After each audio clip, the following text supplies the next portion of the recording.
Nah, pada pagi hari ini saya akan berbicara tentang faithfulness, ya. Tema kita faithfulness, tema tahun ini. Dan saya percaya tema ini akan meneguhkan kita semua, menguatkan kita semua untuk kita bisa semakin hari di akhir zaman ini semakin kokoh, semakin kuat, semakin jatuh cinta lebih lagi kepada Tuhan. Karena keadaan-keadaan hari ini begitu berat, tapi saya percaya kita akan terus mengasihi Tuhan. Itu dari sikap hati kita dengan Tuhan. Mari kita lihat firman Tuhan. Faithfulness artinya kesetiaan. Ya. Amsal 20 ayat yang ke-6. Amsal 20 ayat yang ke-6. Amsal 20 ayat yang ke-6. Firman Tuhan berkata begini. Amsal 20 ayat yang ke-6. Firman Tuhan berkata, banyak orang menyebut diri baik hati. Tetapi orang yang setia, siapakah menemukannya? Sekali lagi, banyak orang menyebut diri baik hati. Tetapi orang yang setia, siapakah menemukannya? Jadi Bapak Ibu Saudara-saudara, Amsal Salomo ini luar biasa. Dia berkata kepada kita semua pada pagi hari ini bahwa banyak orang berkata dia baik hati. Tetapi orang setia itu hari-hari ini begitu jarang ya ditemukan. Nah, berkaitan dengan kesetiaan dalam bahasa Yunani disebut pistis. Pistis dalam kitab Amsal mencatat banyak orang menyebut dirinya baik hati. Tetapi orang yang setia, siapakah yang menemukannya? Artinya orang baik itu mudah ditemukan di mana-mana. Tetapi orang yang setia itu amat langka. Kalau kita lihat di sekeliling kita, orang baik banyak. Tapi orang yang komitmen hatinya untuk setia, itu kurang. Ya, datang ibadah aja terlambat. Sekarang ibadah kita 1,5 jam. Nanti ke depan saya akan rubah lagi 1 jam saja. Jadi yang terlambat tidak usah naik. Untuk apa kita berikan hati kita dan hidup kita tidak benar sebelum kita beribadah. Dan saya mau katakan kepada saudara-saudara sekalian, apalagi jadi pengurus. Pengurus saja terlambat, bagaimana jemaat bisa mau ikut? Teladan apa yang bisa kita lihat dari pengurus? Gak mungkin. Itu sebabnya saya mau ngomong lah. Dan saya mau katakan kepada saudara, kesetiaan ditentukan juga dengan kedisiplinan waktu kita kepada Tuhan. Nah, saya mau katakan kepada saudara-saudara sekalian, jadi menemukan orang setia itu banyak sekali.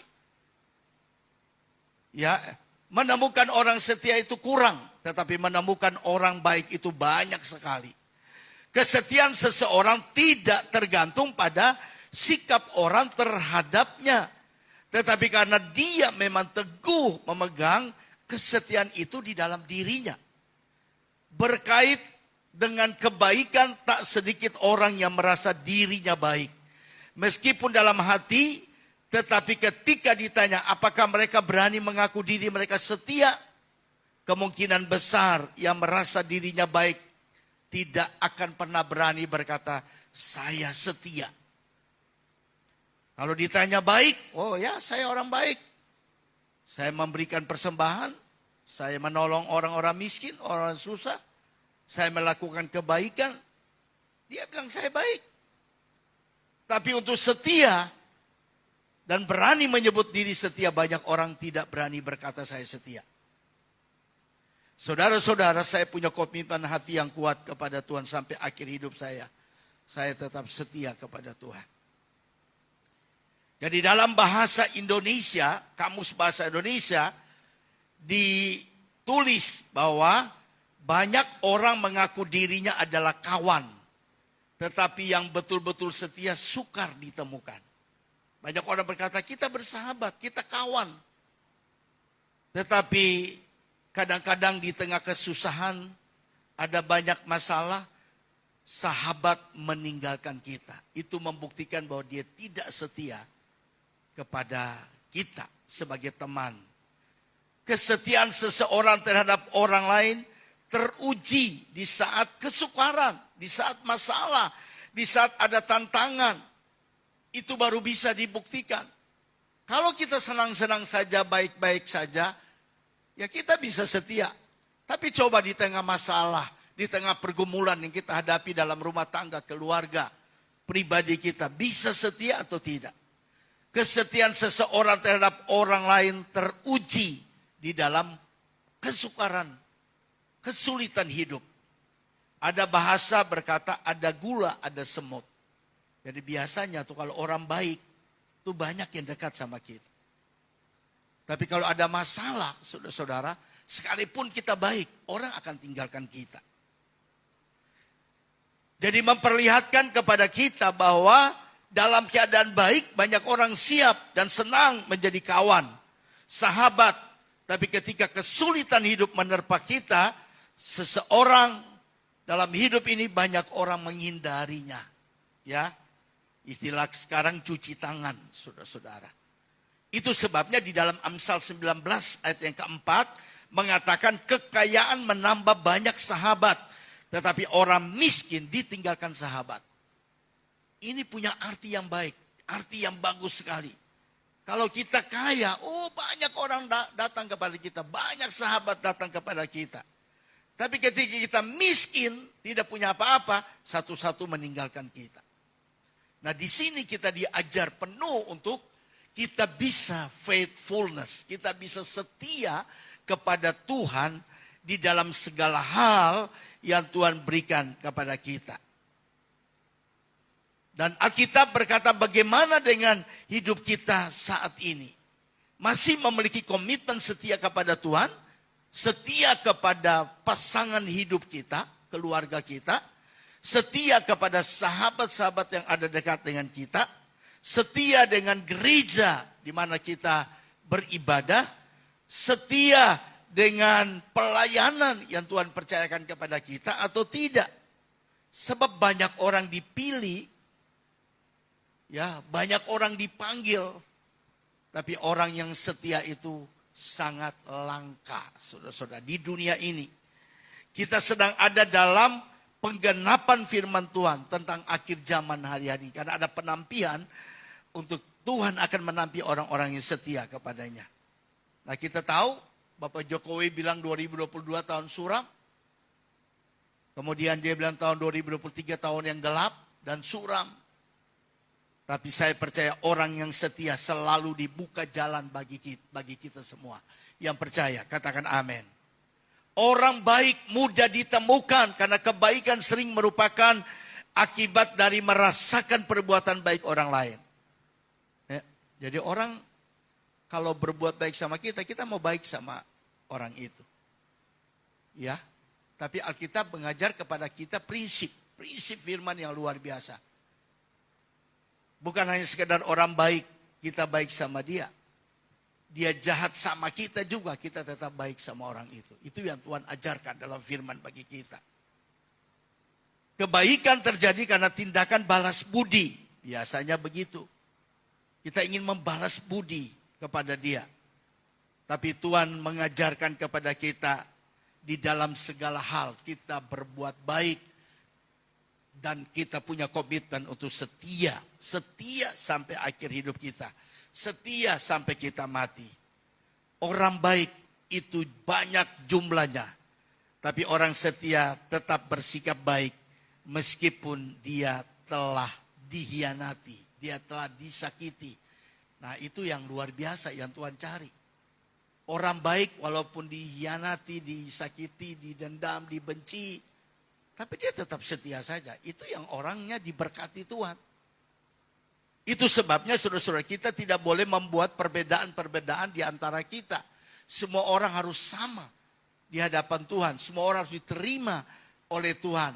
Ya, Jangan kita ingin supaya kita lebih baik daripada orang lain. Belum tentu, saudara-saudara.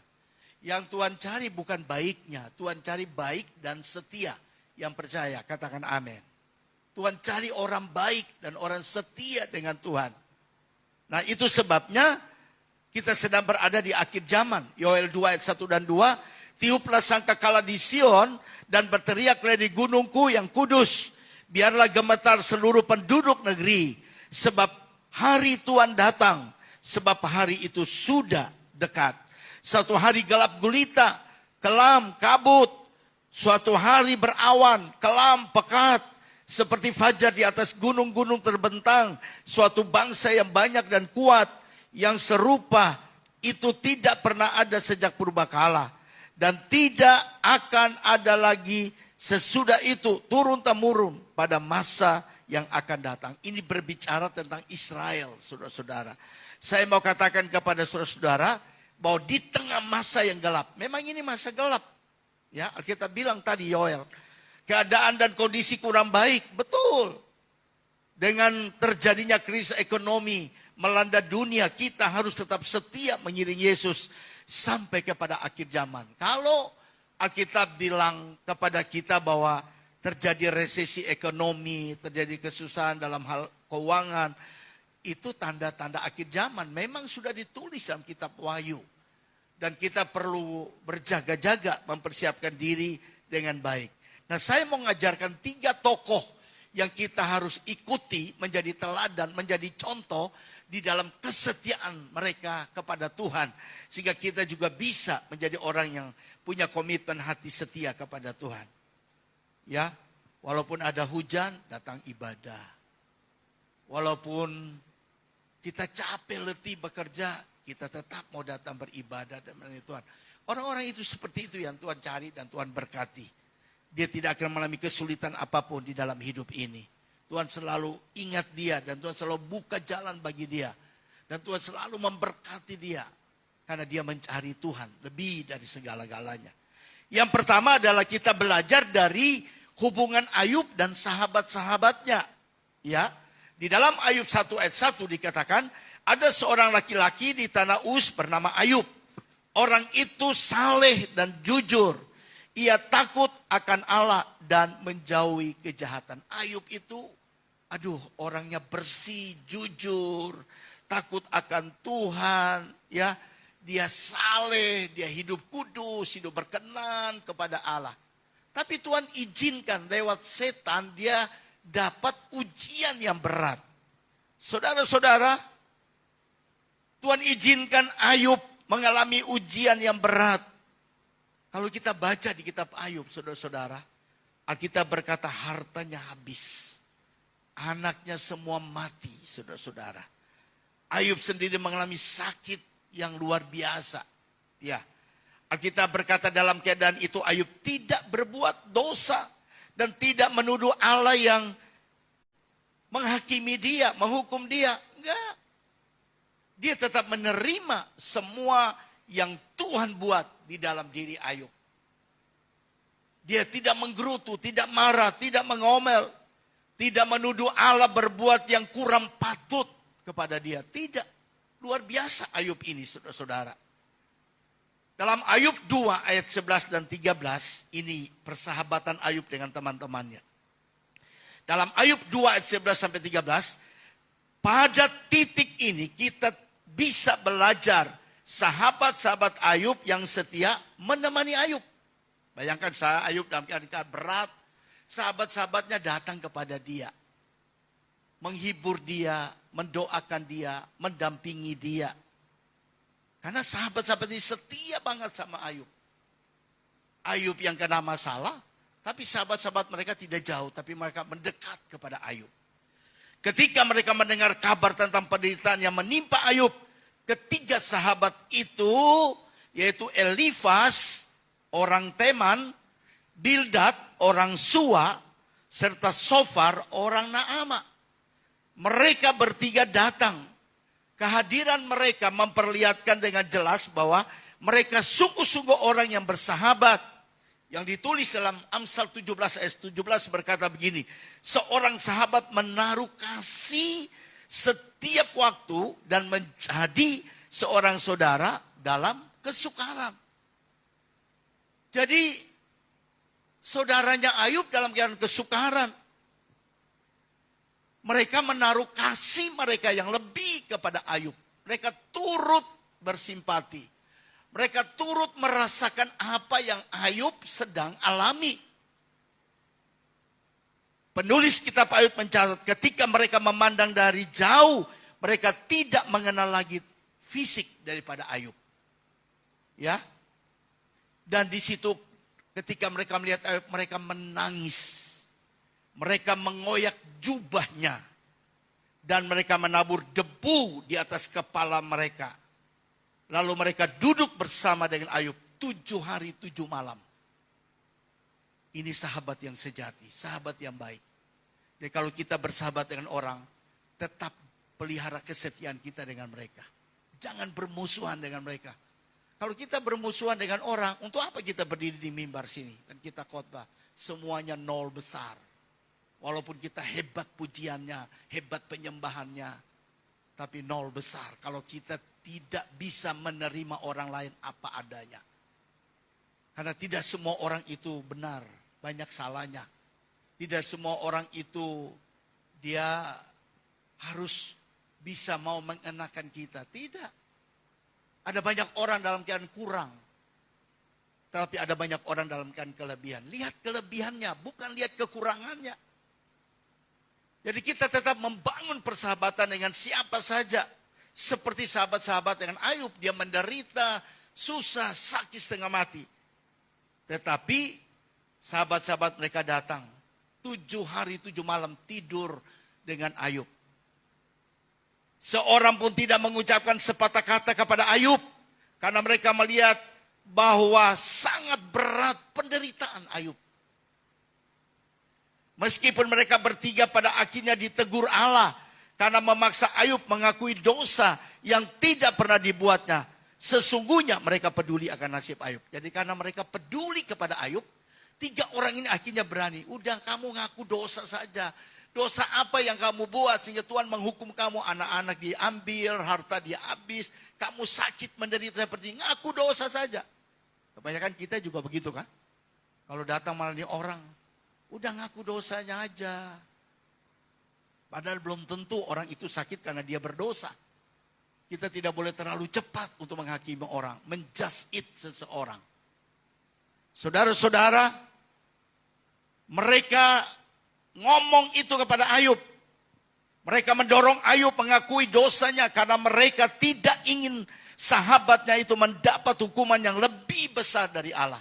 Mereka merasa bahwa Ayub menderita itu karena hukuman Allah. Padahal bukan hukuman Allah. Allah sedang memproses Ayub, memurnikan Ayub. Allah sedang menguji iman Ayub.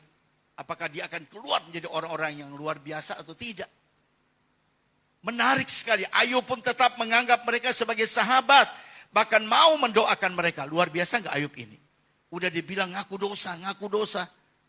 Ya mungkin Ayub marah juga. Saya enggak pernah berdosa sama Tuhan. Tapi Ayub tetap menerima mereka apa adanya.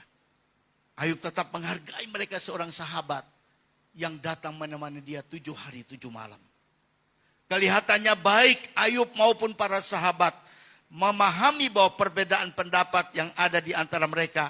Tidak perlu memisahkan mereka sebagai sahabat. Ini penting sekali. Kalau kita sudah membangun hubungan persahabatan dengan orang. Jangan karena ada masalah kita benci orang itu. Kita marah orang itu. Kita tidak bisa menerima orang itu. Enggak boleh, saudara-saudara. Dan saya mau katakan kepada saudara-saudara. Jangan karena perbedaan pendapat kita, perbedaan ide kita, akhirnya hubungan kita dengan sesama kita menjadi kurang harmonis dan kurang baik. Mereka tetap setia terhadap sahabat. Ayub tetap setia sebagai sahabat. Dan sahabat-sahabat mereka tetap setia kepada Ayub. Saudara-saudara, saya sangat menarik ya. Di akhir dari kitab Ayub ini saya baca Ayub 42 ayat 10 dikatakan begini. Di akhirnya Ayub diberkati Tuhan 2 kali lipat ganda lagi. Karena apa? Dia tahan dan dia setia kepada Tuhan. Tuhan berkati dia 2 kali lipat ganda.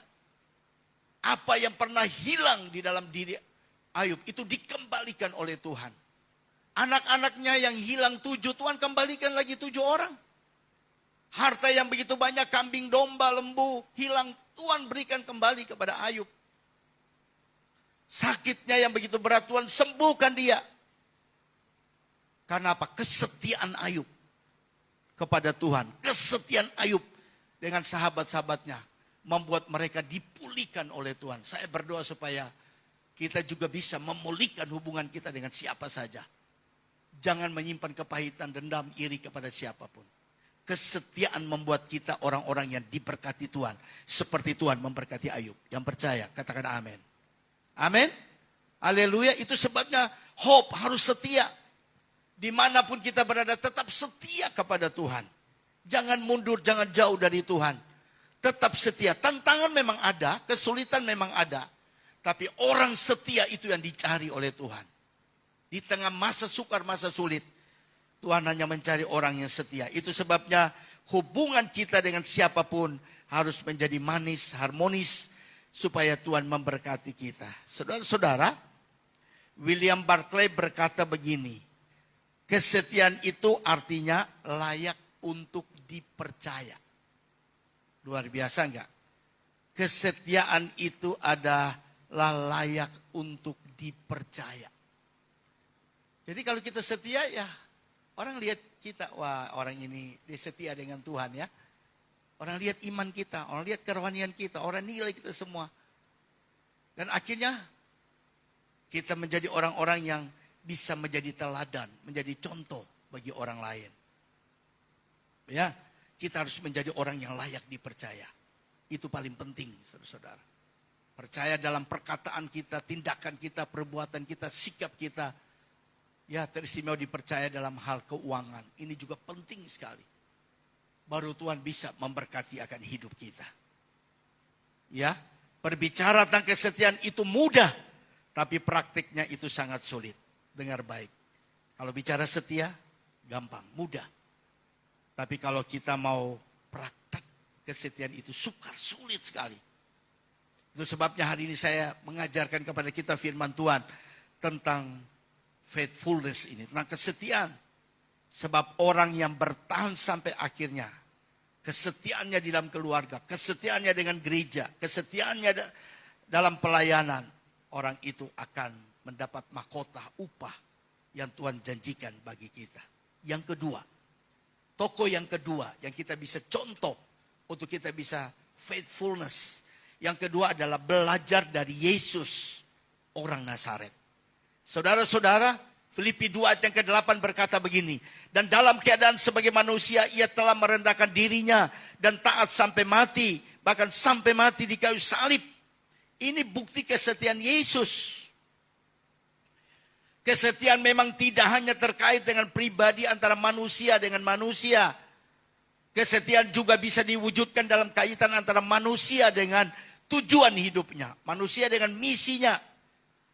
Jadi menjalankan misi sampai selesai, sampai tuntas. Kalau kita dipanggil Tuhan melayani sampai tuntas, sampai finishing well. Sampai garis akhir kita dengan Tuhan. Itulah kesetiaan yang Paulus katakan. Kita harus setia dalam panggilan Tuhan untuk melayani pekerjaannya dan tidak boleh berhenti di tengah jalan. Kita harus setia terus. Tantangan memang ada, kesulitan boleh ada. Tapi kita tetap setia, tidak boleh berhenti di tengah jalan. Dan kita meninggalkan Tuhan. Mari kita belajar dari pribadi Yesus. Teladan hidup yang nyata, yang otentik, yang kita bisa lihat. Yesus setia ya, dia lahir, dia menderita, dia mati, dia disalibkan, mati, dia dikuburkan, dia bangkit. Dia tuntas menyelesaikan misi Allah, tujuan hidupnya. Karena memang Tuhan tentukan dia untuk menyelamatkan dunia ini. Sehingga kita semua bisa ada sampai hari ini. Itu sebabnya Paulus berkata dalam Filipi 2:8-9, kisah penyaliban Yesus memperlihatkan bagaimana Yesus setia hingga mati di kayu salib. Yesus menjalani misinya hingga selesai dengan penuh tanggung jawab kepada Bapanya. Karena Bapanya yang mengutus dia. Dan dia setia kepada Bapanya sampai dia mati. Bisa nggak Yesus melarikan diri pada waktu di Taman Getsemani? Bisa. Tapi dia komitmen. Dia tetap setia kepada Tuhan. Jadi dalam kisah penyaliban Yesus, Injil Matius mencatat bahwa katanya engkau akan merobohkan bait Allah dan engkau akan membangun kembali dalam 3 hari. Selamatkanlah dirimu. Jikalau engkau anak Allah, turunlah dari salib. Matius 27:40 itu tantangan berat. Mereka bilang kalau engkau turun dari salib, engkau bisa menyelamatkan dirimu, kami percaya kepada engkau, kami ikut engkau. Kalau engkau bisa merobohkan bait suci dan engkau bangun 3 hari, kami mau lihat. Orang Farisi, ahli Taurat, mereka tantang kepada Yesus. Ketika tahu bahwa dalam masa hidup Yesus di dunia, dia terus dicobai. Ada cobaan lagi datang kepada Yesus. Kalau engkau anak Allah, jadikan batu-batu ini menjadi roti. Tapi hebatnya Yesus, dia tidak ikut nasihat, turut daripada setan yang memerintahkan dia. Karena dia berpegang kepada firman. Itu sebabnya dia tidak jadikan batu menjadi roti. Kalau dia lakukan itu berarti dia ikut apa yang diperintahkan oleh setan kepadanya. Tetapi dia mau ikut apa yang diperintahkan oleh Bapanya. Karena Bapanya telah mengutus dia sampai mati dalam rencananya. Dengan tujuan, destiny akhirnya adalah dia mati untuk menyelamatkan dan menebus dosa-dosa kita. Yesus setia sampai mati. Kita sebagai hamba Tuhan harus setia sampai mati. Kita sebagai anak-anak Tuhan, jemaat Tuhan harus setia sampai mati. Walaupun ada godaan, cobaan, tantangan yang datang dalam hidup kita, kita tetap setia kepada Tuhan sampai akhir hidup kita. Dan hal yang paling penting adalah Yesus tidak pernah tergoda untuk membuktikan bahwa dia memang anak Allah. Karena dia pegang akan janji Bapa kepadanya. Saudara-saudara, saya mau berkata kepada kita, mari kita setia seperti Yesus. Setia seperti Ayub. Tokoh-tokoh dalam Alkitab yang menjadi contoh teladan bagi kita. Ya, kenapa dia setia sampai mati? Karena Yohanes 19 ayat 37 berkata, sesudah Yesus meminum air anggur asam itu, dia berkata, sudah selesai. It is finished. Hanya semua sudah selesai. Dia kerjakan bagi Tuhan. Dengan tujuan, misi untuk menyelamatkan banyak orang. Dan juga di Taman Getsemani, Yesus menetapkan hati untuk meminum cawan penderitaan. Sehingga tuntas ketaatan kepada Bapa merupakan dasar kesetiaan Yesus kepada Bapa Allahnya yang mengutuskan dia di tengah-tengah dunia ini untuk menyelamatkan manusia yang berdosa. Termasuk saudara dan saya. Dia setia sampai mati. Yang ketiga, yang terakhir. Berapa menit lagi? 30 menit toh? Yang ketiga adalah belajar kesetiaan Musa, saudara-saudara. Untuk kita bisa faithfulness, untuk kita bisa menjadi orang-orang yang setia, mari kita belajar dari Musa. Keluaran 2 ayat 23, lama sesudah itu matilah Raja Mesir. Tapi orang Israel masih mengeluh karena perbudakan. Dan mereka berseru-seru sehingga teriak, mereka minta tolong karena perbudakan itu sampai kepada Allah. Jadi mereka pada waktu di Mesir, mereka menderita sekali orang Israel. Mereka menjadi budak. Dan mereka menjerit berdoa kepada Allah. Mereka tidak bisa beribadah. Tuhan kalau bisa bebaskan kami dari perbudakan ini. Bawalah kami ke negeri tanah perjanjian yang kau sediakan bagi kami. Saudara-saudara, dalam Keluaran 4:17 dikatakan, dan bawalah tongkat ini, Tuhan bilang sama Musa, Musa pemimpin. Bawalah tongkat ini di tanganmu yang harus kau pakai untuk membuat tanda-tanda mujizat. Jadi Musa memimpin bangsa Israel dan Tuhan kasih tongkat. Tongkat ini yang menjadi penunjuk jalan, pembuat mujizat, alat pembuat mujizat bagi Musa ketika dia membawa bangsa Israel keluar dari tanah perjanjian, dari tanah Mesir, perbudakan. Tapi Alkitab berkata, saudara-saudara, Musa tidak diizinkan Allah masuk ke tanah Kanaan. Karena Musa telah melanggar perintah Tuhan di Masa dan Meriba. Saudara-saudara, masalah sepele saja, kecil saja. Ya, kalau kita kecil saja kita tidak setia, ada hukuman Tuhan bagi kita. Tuhan kan suruh Musa memohon kepada gunung dalam keadaan mereka tidak punya air. Mereka haus, lapar bangsa Israel ini. Tuhan bilang sama Musa, kamu memohon kepada air, berdiri di depan batu itu dan berdoa supaya air itu keluar dan orang Israel bisa minum. Musa dia tidak melakukan itu, malah dia ambil tongkatnya, dia pukul batu itu di Gunung Horeb. Air keluar. Itu tanda dia tidak setia. Apa yang Allah omong dia buat lain. Kadang-kadang kita juga begitu. Kalau kita udah ngomong, kita buat lain. Kita tidak ikut betul sungguh-sungguh perintah Tuhan dalam hidup kita. Jadi saudara-saudara, hal sepele ini saja yang membuat Tuhan tidak izinkan Musa masuk ke tanah perjanjian. Dia udah keliling-keliling 40 tahun lamanya, berputar-putar di padang gurun. Ya sebenarnya kalau Musa mau kan, pada waktu di Gunung Horeb kan untuk masuk kepada tanah Yerusalem, itu kira-kira masih beberapa jam lagi. Musa bilang, udahlah ngapain gue pimpin begini banyak orang. Aku udah tidak akan bisa masuk ke tanah Kanaan, lepaskan aja mereka, dia pulang ke Mesir. Tapi tidak, Musa belajar setia kepada Allah. Karena Allah memberikan tanggung jawab kepada dia. Allah kasih tongkat kepada dia. Engkau harus antar mereka sampai masuk tanah perjanjian, tanah Kanaan. Dia setia saudara-saudara. Dan pada waktu itu saudara-saudara, Musa memang betul-betul dia tidak masuk tanah perjanjian. Kalau saudara pergi ke tanah perjanjian, ada satu gunung yang namanya Gunung Nebo. Ya. Gunung Nebo itu Musa hanya berdiri dan dilihat. Billy sudah sampai di Gunung Nebo.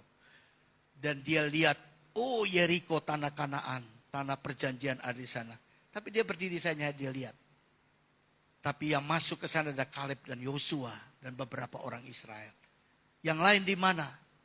Ya, Musa mimpin kira-kira hampir 2.000 orang keluar dari perbudakan bangsa Israel asli, orang Yahudi asli, orang Ibrani asli.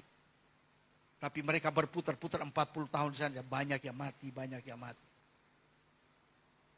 Tapi Musa dia tetap setia membawa sampai dia berada, dia hanya bisa melihat saya, tapi dia tidak bisa menikmati injak kaki di tanah perjanjian Yerusalem, tidak. Dan Alkitab berkata Musa mati di Gunung Moab. Dan sampai hari ini dia punya kubur aja nggak tahu. Hanya ada tugu di atas Gunung Nebo. Tugu yang berbicara bahwa Musa ada berdiri di tempat ini. Dan saya mau katakan kepada saudara, Musa tetap setia kepada Allah. Menyelesaikan misi tugas panggilan Allah. Membawa orang-orang Israel yang diperbudak di Mesir sampai masuk ke tanah Kanaan. Dan kita adalah umat kepunyaan Tuhan. Kita adalah keturunan Israel. Dan kita bersyukur, saya pelajari Alkitab ini, saya pelajari orang-orang yang setia. Dan saya mau ceritakan kepada saudara.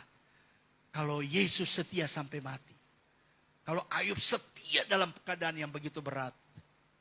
Dan Musa walaupun dia buat kesalahan. Dia kembali lagi bertobat. Dia kembali lagi dipulihkan Tuhan. Dia tetap setia. Dia optimis. Dia terus melangkah. Dia terus maju ikut Tuhan. Sampai akhir hidupnya saudara-saudara. Dia meninggal tapi dia mati.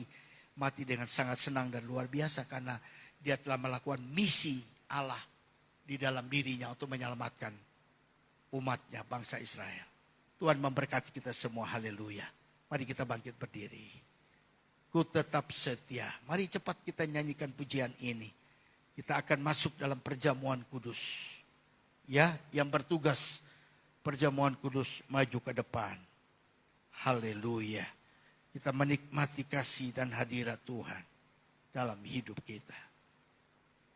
Mari kita semua bangkit berdiri.